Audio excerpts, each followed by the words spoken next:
नमस्कार, सगळ्यांचं स्वागत आहे आपल्या आताच्या एक छोट्या ब्लॉगमध्ये. 2 दिवसापूर्वीच मी व्हिडिओ टाकणार होते, पण व्हिडिओ टाकला नाही कारण की माझ्या मिस्टरांची तब्येत बिघडली होती, त्यामुळे व्हिडिओच टाकला नाही. आणि व्हिडिओ टाकायला पण नाही का लक्षच लागत नव्हतं, कारण की मिस्टरांची तब्येत बरी नव्हती म्हटल्यावर लक्षच लागत नव्हतं. BP वगैरे खूप वाढलेला, छातीला पट्ट्या बिट्ट्या लावलेल्या, छातीवर दाब आलेला. डॉक्टर सांगितले छातीवर दाब येते म्हणून नाही का. आणि तुम्हाला तर माहिती आहे, करता पुरुष आजारी पडला तर अख्खं घर आजारी पडते. घरातली कोणतीही व्यक्ती, बाबा लेडीज म्हणा जेंट्स म्हणा, आजारी पडलं तर घर पूर्ण आजारी पडल्यासारखं होते. तर म्हणून मी व्हिडिओ टाकला नाही. तर एक व्यक्ती आलेला, एका व्यक्तीने काय कमेंट्स केले, मी चांगलं नाही का नमस्कार घ्या हे केलं आहे, दादा कशा आहात, जेवण वगैरे झालं का वगैरे नाही का, हे विचारपूस करण्याची माझी पद्धत आहे. विचारलं वगैरे तर एक जण काय म्हणतो, मी इकडे येणार आहे ह्या साईडला, तर मला भेटा. तर मग मी काय म्हणलं की मी नाही भेटू शकत बाबा, कारण की माझे 2 लहान लेकरं विकरं आहेत आणि नाही भेटू शकत नाही. कारण की माझे मिस्टर पण इथं नसतात आणि आम्हाला तसं भेटायला आवडत नाही. लोक सध्या भावाला बोललं तरी तुम्हाला तर माहिती आहे किती गैरसमज करून घेतात. आणि नाही भेटू शकत म्हटलं मी. आणि अनोळखी पुरुषाला कसं काय भेटू शकते, तुम्हीच विचार करा ना. अनोळखी पुरुषांना कशी काय भेटू शकते, नाही भेटू शकत. कुठलीही लेडीज भेटू शकणार नाही अनोळखी पुरुषांना. तर तो म्हणतो मग काय आलं भेटलात तर. अरे मला नाही भेटायचं आहे, नाही भेटायचं, प्रश्नच मिटला ना. नाही भेटायचं म्हटलं प्रश्न मिटला, पुढचं काय बोलायची गरजच नाही. एकदा समोरून जर उत्तर आलं नाही तर नाहीच, प्रश्नच नाही. तरी म्हणतो भावाच्या ह्याच्याने भेटा. अरे पण नाही भेटायचं आहे मला भावाच्या ह्याच्याने पण. काय झालं तू. तरी मग म्हणतो नाही आम्ही काय फालतू आहोत का, असं आहोत का, तसं आहोत का. म्हटलं फालतू आहे, मी म्हटलंच नाही तुम्ही फालतू आहे म्हणून. फालतू आहे म्हणून भेटायचं नाही, पण मला नाही भेटायचं आहे म्हटलं, समोरच्या व्यक्तीचं नाही म्हटल्यावर नाहीच भेटायचं आहे ना.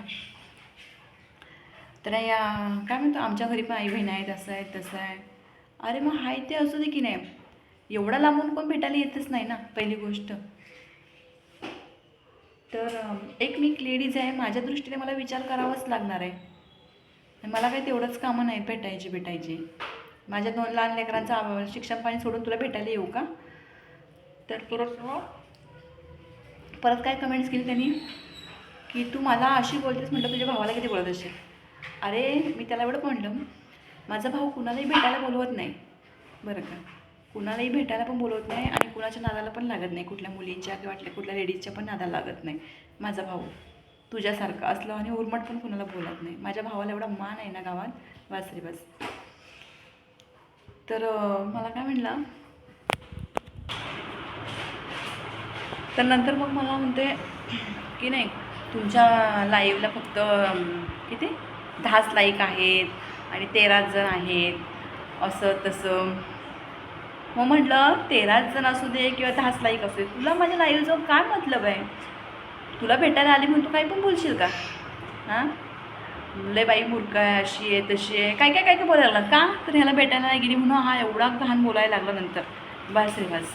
हां तुम्ही एक सांगा, कुठलीही लेडीज सांगेल, कोणतीही लेडीज सांगेल, कोणताही पुरुष सांगेल, अनोळखी पुरुषाला कोण भेटायला जाईल का, तेवढं सांगा. कोण पण जाणार नाही. हां पुरुष पण जाणार नाहीत अनोळखी पुरुषाला भेटायला. हां काय संबंध बरं भेटायचं ते तरी सांगा ना, काय संबंध. हां मग मी त्याला म्हटलं, असलं बघ, असल्या सडक लोकांच्या नादाला आम्ही लागत नाही.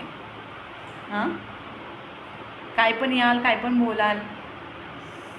मग तू तुझ्या बहिणीला तू तुझ्या आईला बहिणीला पाठव ना, तुझ्या बायकोला पाठव ना परपुरुषाला भेटायला, बघ बरं तुला चालेल का.